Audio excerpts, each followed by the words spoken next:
Assalamualaikum warahmatullahi wabarakatuh. Selamat siang dan salam sejahtera bagi kita semua, Bapak Ibu pengampu Latsar CPNS. Pertama-tama, izinkan saya memperkenalkan diri terlebih dahulu. Nama saya Heru Oktavianto, Widya Iswara, ahli pertama Dinas Koperasi dan UKM Provinsi Jawa Timur, penempatan di bidang UBT pelatihan. Pada kesempatan yang berbahagia ini, izinkan saya menyajikan strategi pembelajaran agenda kedua, tahap klasikal yang terdiri dari 9 jam pelajaran yang menyangkut nilai-nilai dasar ASN berakhlak yang terdiri dari 7 mata pelatihan. Yang pertama, berorientasi terhadap pelayanan. Yang kedua, akuntabel. Yang ketiga, kompeten. Yang keempat, harmonis. Yang kelima, loyal. Yang keenam, adaptif. Dan yang ketujuh, kolaboratif. Sesuai pesan dan arahan dari Bapak Presiden RI, di mana setiap aparatur sipil negara dimanapun bertugas harus memegang teguh nilai-nilai dasar yang sama dan mempunyai semboyan yang sama. Harapannya adalah setiap ASN mempunyai orientasi yang sama, yaitu memberikan pelayanan yang terbaik untuk masyarakat. Berikut dasar hukum pelaksanaan Latsar CPNS. Dimulai dengan Undang-Undang Nomor 5 Tahun 2014 tentang Aparatur Sipil Negara.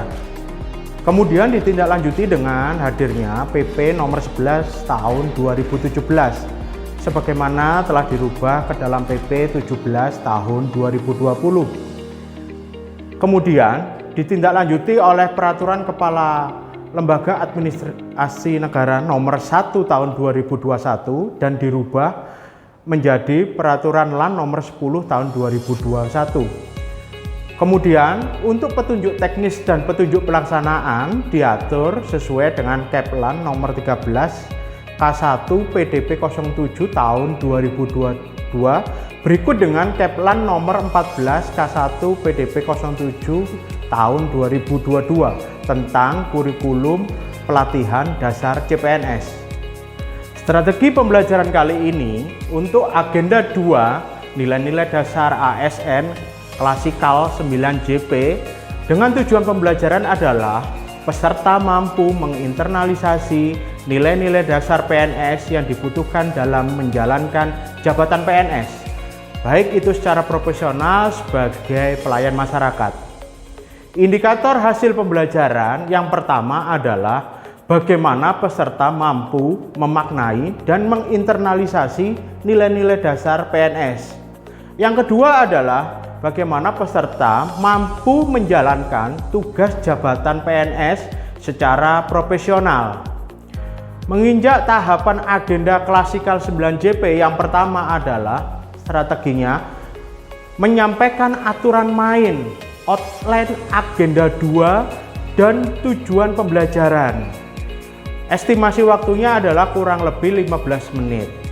Dilanjutkan yang tahapan agenda yang kedua adalah dengan mencairkan suasana dengan cara mempererat kelompok belajar yang di dalamnya terdapat agenda membagi kelas besar menjadi 7 kelompok dengan nama masing-masing mata pelatihan dengan alokasi waktu kurang lebih 45 menit.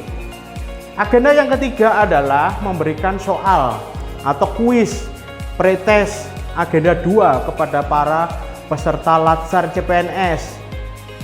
Saat ini dilakukan secara online menggunakan media via Quizzes. Estimasi waktunya adalah kurang lebih 15 menit.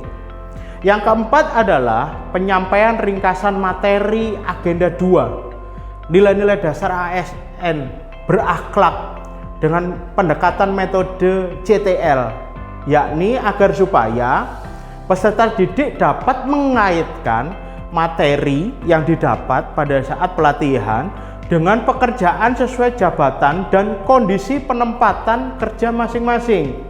Dengan harapan peserta didik lebih dapat menginternalisasi nilai-nilai dasar ASN itu sendiri.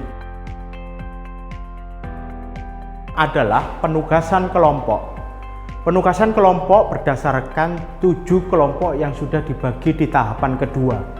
Yang pertama, kelompok berorientasi pelayanan dengan tugas membuat infografis pelayanan di instansi yang dipilih dari anggota kelompok. Bebas apakah nanti akan dibuat infografis pelayanan di level bidang, di level seksi. Ini merupakan sebuah kesepakatan dari kelompok itu sendiri. Yang kedua adalah kelompok akuntabel, di mana tugasnya adalah membuat sebuah deskripsi atau potret role model yang dipilih dan bisa nantinya akan dinarasikan dan dipresentasikan mewakili kelompok akuntabel. Yang ketiga adalah kelompok kompeten, yakni tugasnya membuat analisis kompetensi yang dibutuhkan oleh seorang ASN sesuai dengan jabatannya masing-masing.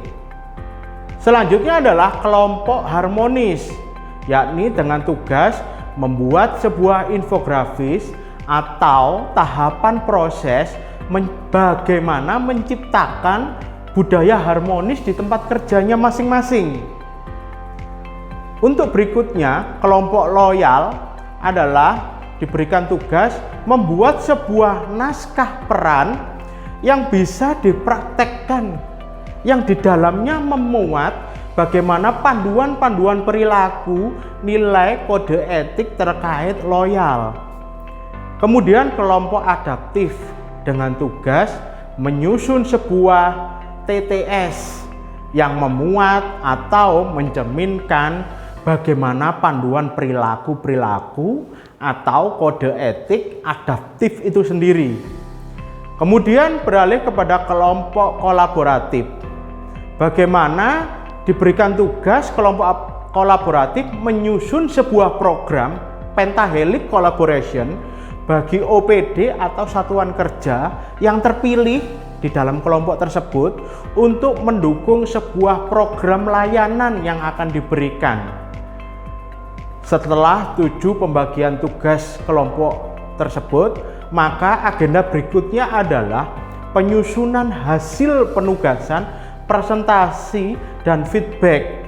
Nah, kali ini akan dilakukan 4 kelompok terlebih dahulu. Masing-masing kelompok diberikan alokasi waktu kurang lebih 15 menit.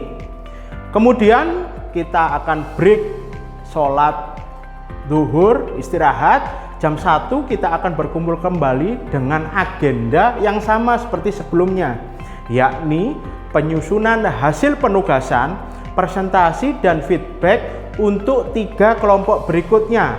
Sama, masing-masing kelompok diberikan alokasi waktu 15 menit untuk menyampaikan paparannya. Agenda berikutnya adalah review penugasan dan penerapan nilai-nilai berakhlak pada tugas keseharian sesuai jabatan masing-masing peserta. Kemudian proses selanjutnya adalah memberikan soal atau quiz post test agenda 2 melalui link quizzes yang akan dibagikan oleh pengampu latsar. Setelah para peserta menyelesaikan tugas post test agenda 2, dilanjutkan dengan penutup yang akan dilakukan oleh coach atau pengampu materi di agenda 2. Terima kasih.